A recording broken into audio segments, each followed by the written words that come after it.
Oke, assalamualaikum warahmatullahi wabarakatuh. Balik lagi di Radio Sadewa. Hari ini spesial, kita kedatangan tamu seorang yang gendut. Iya. Ya, gendut sekali, luar biasa. Mas Budi, terima kasih Mas Budi. Selamat datang di radio kita. Mungkin bagi sebagian orang mungkin banyak yang nggak kenal dengan Mas Budi ya. Iya, memang dia nggak terkenal. Tapi bagi kalangan-kalangan developer dia cukup terkenal. Mas Budi ini salah satu developer atau pengembang perumahan bersubsidi ya Mas ya. Ya. Di Jambi udah banyak, di daerah-daerah lain juga udah banyak. Mas Budi, ya, kita sekarang ini mau ngobrolin masalah MAPI, masyarakat anti pungli. Nah, mungkin kalau dengar kata pungli kayaknya udah jadi budaya ya. Kalau boleh tahu nih Mas Budi, MAPI itu berdiri kapan sih kira-kira? Berdiri sebenarnya 10 Januari 2019, jadi usianya baru sekitar 3 bulan. 3 bulanan, tapi actionnya udah luar biasa ya. Kalau yang saya perhatikan itu sudah pada di daerah-daerah udah pada dibentuk-bentuk juga ya. Alhamdulillah. Jadi target kita nanti setelah di bulan Juni, mungkin Juni-Juli, itu target kita separuh dari provinsi yang ada di Indonesia akan ada MAPI di sana. Jumlah anggota sekarang? Jumlah anggotanya, karena gini, MAPI itu tidak semua yang mendaftar menjadi anggota kami tidak langsung kami approve sebagai anggota. Screennya melalui proses yang cukup ketat. Kalau yang sudah positif menjadi anggota kita dan lulus screening itu baru sekitar 110-an. 110. Oh, berarti melewati proses screening. Dan ini anggotanya itu bukan hanya sipil ya, tapi dari kepolisian, kejaksaan itu semua masuk ke dalam itu ya. Ya, sebenarnya MAPI itu kan masyarakat anti pungli Indonesia. Dasar dari pembentukan itu adalah Perpres tahun nomor Perpres 87 tahun 2016 pasal 12. Jadi semua masyarakat itu sebenarnya bisa dilibatkan dalam program pemberantasan pungli. Oh gitu. Ini kenapa dibentuk? Apakah udah urgent banget sehingga baru dibentuk? Kenapa baru dibentuk sekarang? Kenapa dulu enggak? Gitu. Kenapa dibentuk? Mungkin saya akan ceritakan sedikit tentang cikal bakal berdirinya MAPI. Jadi berdirinya MAPI itu diprakarsai oleh Sesatgas Pencegahan, yaitu Pak Letkol Endang Agustian. Beliau itu sebagai, boleh dibilang, founding father-nya dari MAPI. MAPI juga sebagai underbow-nya dari Satgas. Kita menyadari bahwa pungli ini sudah merasuki semua sendi kehidupan di negara kita. Jadi hampir tidak ada satu sisi yang lolos dari pungli. Semuanya, karena memang banyak masyarakat kita yang masih menganggap bahwa itu nilai wajar. Padahal kalau kita telaah, itu pungli itu sangat merugikan bagi masyarakat. Betul sekali, betul. Tadi ngomongin Letkol Endang, saya agak familiar dengan nama ini. Beliau bukannya di cyber pungli ya Mas? Ya, beliau dari Sesatgas Saber, dari Saber Pungli ya. Dari Saber Pungli. Ya. Iya, karena agak terkenal ya beliau ya kalau di masalah sabar pungli.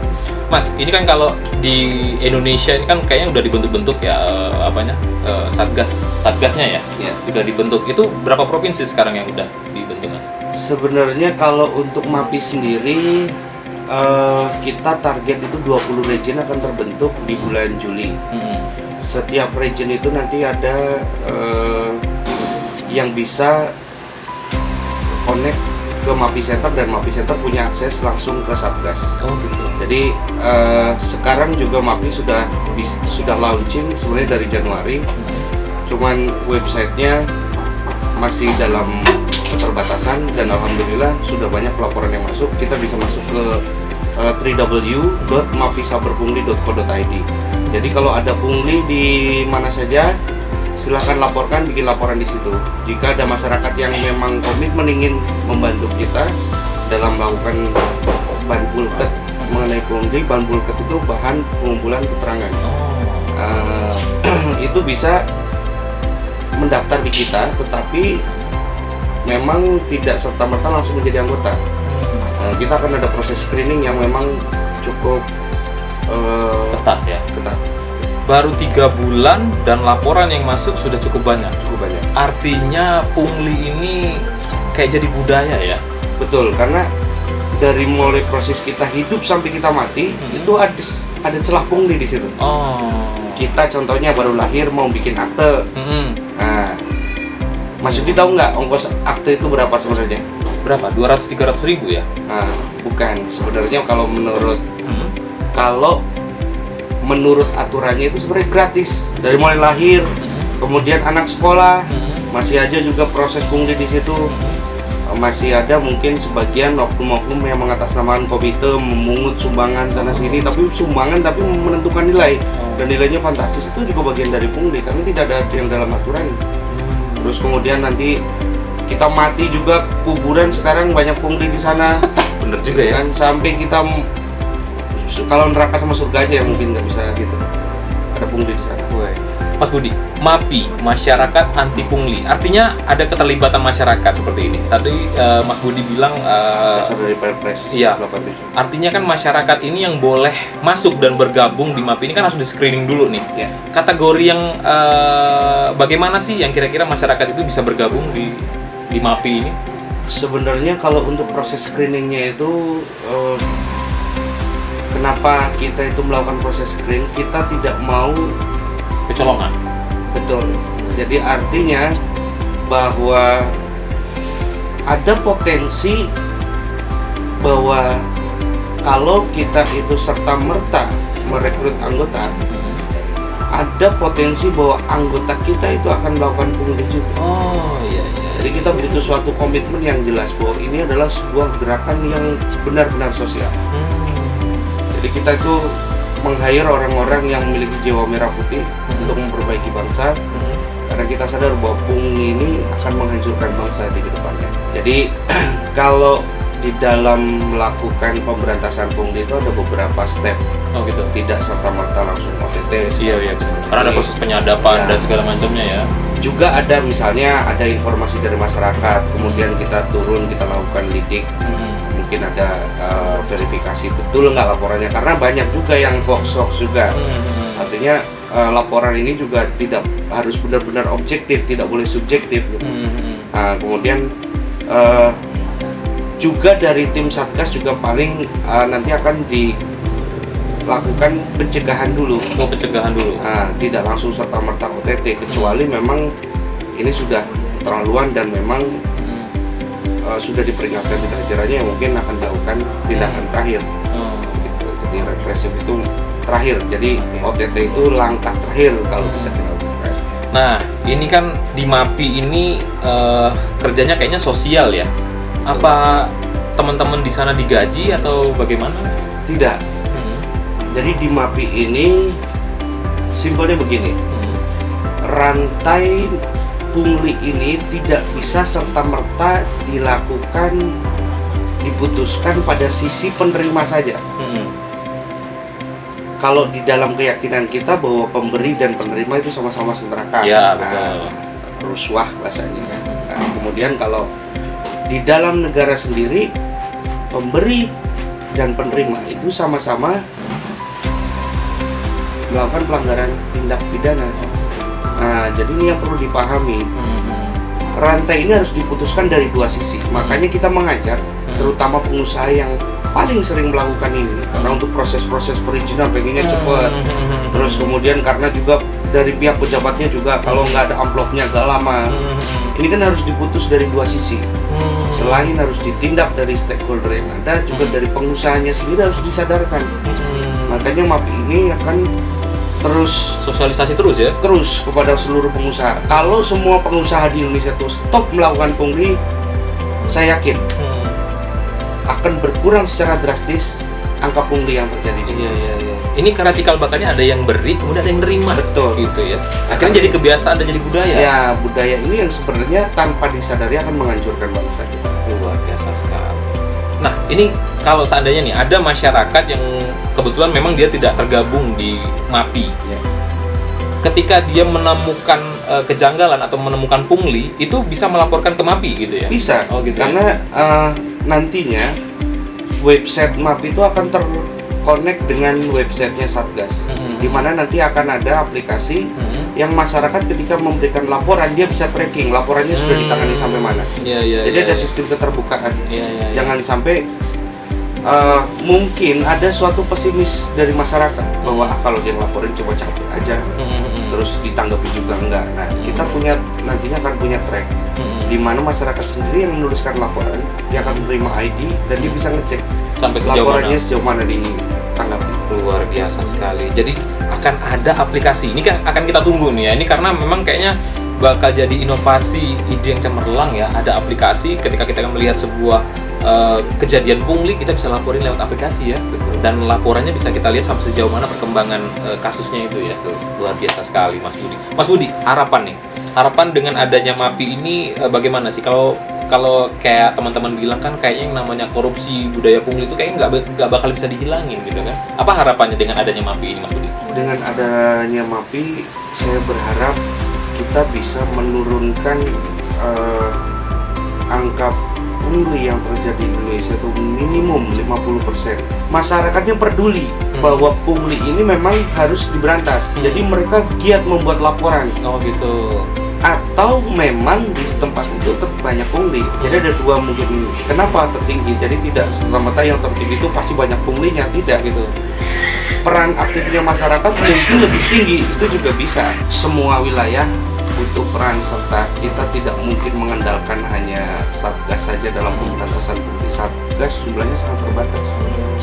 Nah, tapi gini Mas, tadi Mas kayak kalau cerita itu kan kayaknya ngeberatin masalah kebiasaan pengusahanya yang memberi. Iya. Bukankah teman-teman pengusaha ini juga terganjal masalah birokrasi yang ribet sehingga pengen cepet akhirnya ngasih gitu? Ya, sebenarnya begini, kalau pengusaha itu paham betul bahwa semuanya itu sudah ada aturannya. Nah, ini yang perlu dipahami. Terkadang kan ada pengusaha yang learning by doing. Oh iya. Nah, dia hanya mendengar dari cerita temennya lewat sini aja. Nah, itu tanpa disadari dia tidak belajar apa sebenarnya step yang betul dilakukan. Sebagai contoh, misalnya saya ambil sampling satu aja. Dari Kementerian ATR BPN itu telah mengeluarkan satu aplikasi yang sebenarnya masyarakat bisa mengaksesnya. Tapi masyarakat mungkin ada yang tidak tahu dan ada yang tidak mau tahu. Yang tidak mau tahu ini yang agak ribet.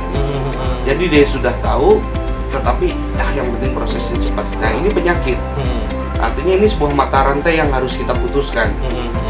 Jadi di dalam Kementerian ATR itu semuanya lengkap. Apa syaratnya, prosesnya, berapa waktunya, dan kemudian berapa biayanya yang harus disetor ke negara. Cukup PNBP saja, bayar melalui bank segala macam. Nah, kalau tidak sesuai, ada step bagaimana cara kita melaporkan. Misalnya, kalau diperlama prosesnya di ini, kita kirim kepada yang di atasnya, misalnya Kanwil wilayah, kita bikin laporan, masih juga nggak mempan, atasnya lagi masih nggak mempan. Nah, kalau semua pengusaha melakukan ini, saya yakin itu akan mengurangi cukup signifikan nilai pungli yang ada di negara kita. Intinya memang pungli itu nggak bisa dimusnahkan, tapi kalau dikurangin bisa ya. Dengan rasa optimis, ya bisa dikurangi. Kalau dimusnahkan rasanya agak sedikit sulit, ya. Karena memang sudah mendarah daging, jadi sudah masuk ke semua sendi, gitu. Bahkan ada yang ngomong ini pungli atau bukan, gitu. Sebenarnya gampang, pungli itu simpel. Yang ada menjadi tidak ada. Contohnya, ada aturannya dibikin tidak ada aturannya. Nah, terus yang tidak ada menjadi ada. Contohnya, aturannya cuma kayak gini, terus diadakan supaya digampangkan. Contohnya tadi dipersulit lah, ini harus ini gitu. Yang seharusnya tidak ada diadakan supaya muncul modus itu. Jadi karena modus tadi ya, luar biasa sekali. Mas Budi udah berapa lama berkecimpung, kayaknya paham betul ya dengan pungli ini. Apakah dulu pernah sempat jadi pemberi juga atau bagaimana? Atau apa muncul keresahan seperti apa sih? Justru saya itu dulunya itu pelaku. Oh, pelaku. Ya. Karena kelihatan. Kalau mereka tidak bisa lagi apa istilahnya berbelok kanan kiri kalau menghadapi pengusaha, karena kami itu semuanya dulu pelaku. Nah, sekarang saya termasuk pengusaha yang insaf. Oh, insaf. Sudah kembali ke jalan yang benar. Nah, saya sekarang mengajak semua pengusaha-pengusaha untuk kembali ke jalan yang benar. Contohnya segini, di beberapa daerah ada proses A gitu ya saya sebut. Itu dengan biaya yang harusnya dibayar hanya 196.000. 196.000. Nah, Tetapi yang dilakukan pengusaha hampir di seluruh yang kita ada punya data statistiknya, itu melejit hampir 10 kali lipat, artinya 1000%. Wow, memberi lebih. Bahkan ada yang lebih gila lagi. Itu temuan kami kemarin. Jadi artinya ada selisih sekitar 1,7 juta atau 1,6 juta per satu. Sementara di dalam usaha itu sekali melakukan proses bisa 1000. Wow, kali 1000. Kali 1000. Berarti kan nilainya fantastis. Ya.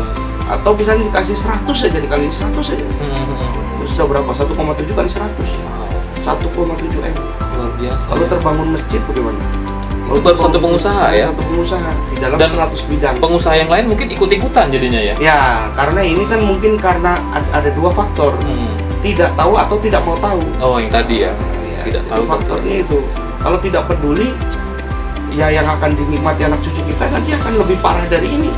Berarti sebenarnya tugas MAPI itu bukan cuma hanya melaporkan, tapi juga mensosialisasikan ya? Betul. Mensosialisasikan supaya yang nerima atau yang memberi itu juga nggak jadi kebiasaan gitu ya? Betul. Dan yang paling diwaspadai sekarang adalah hendaklah semua pejabat yang berurusan dengan semua itu lebih berhati-hati, karena jujur saja MAPI tidak terlalu mengekspos. Nah, yang paling bahaya, paling sulit membedakan mana MAPI, mana bukan MAPI, karena melebur, berbaur ya, Nah, karena jadi- masyarakat tadi ya? ya jadi berbaur, jadi lebih berbahaya. Di dalam melakukan tugas-tugas banbulketnya lebih berbahayaan MAPI, karena memang benar-benar melebur seperti tidak Kelihatan ya? kelihatan sama sekali. Nggak pakai baju, seragam, nggak Iya, pakai... dan cara bicaranya dia memang expertise di bidangnya, jadi seakan-akan dia memang pengusaha gitu, dan hati-hati. Weh. Nah, itu jadi mereka bisa bikin laporan dan lebih berhati-hati intinya. Oke, ini juga buat peringatan juga buat teman-teman yang ada di birokrasi ya, intinya kayak gitu juga ya, dengan adanya MAPI ya berhati-hatilah, intinya kayak gitu ya, dikurang-kurangin dikit. Dan di Jambi sudah terbentuk. Oh, di Jambi sudah ya? Sudah terbentuk, dan tapi kita tidak bisa bicara siapa orangnya. Karena ini rahasia banget ya. Betul. Luar biasa sekali. Dahsyat sekali. Oke, Mas Budi, terima kasih banyak udah bisa ngobrol-ngobrol bareng soal MAPI. Ya, semoga yang namanya pungli di Indonesia, khususnya di Jambi ini sudah mulai agak berkurang lah intinya kayak gitu ya.